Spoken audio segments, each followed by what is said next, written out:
കോതമംഗലം മുനിസിപ്പാലിറ്റിയിൽ നിന്നും കെ.എസ്.ആർ.ടി.സി ഡിപ്പോയ്ക്ക് ആവശ്യമായ ക്ലീനിംഗ് സാമഗ്രികൾ കൈമാറി. ഇതോടൊപ്പം ലോക പരിസ്ഥിതി ദിനത്തോടനുബന്ധിച്ച് ചേലാട് പോളിടെക്നിക് കോളേജിലെ അധ്യാപകരും വിദ്യാർത്ഥികളും ഡിപ്പോയ്ക്ക് പൂച്ചെടികൾ സംഭാവന നൽകി.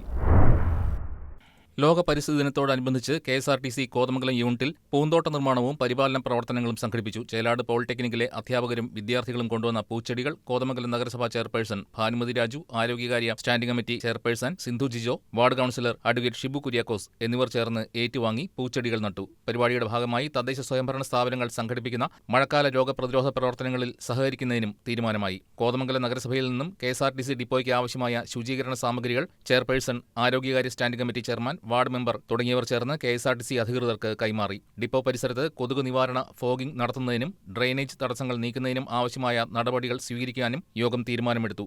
Depot general control inspector Rajeev N R., assistant depot engineer Johnson, superintendent Sajith T. Kumar, Chelad polytechnic college professor Vineeth, വിവിധ ട്രേഡ് യൂണിയൻ ഭാരവാഹികൾ തുടങ്ങിയവർ സംസാരിച്ചു. കെ.എസ്.ആർ.ടി.സി ജീവനക്കാർ, മുനിസിപ്പൽ ജീവനക്കാർ, പോളിടെക്നിക് വിദ്യാർത്ഥികൾ തുടങ്ങിയവർ പരിപാടിയിൽ പങ്കെടുത്തു.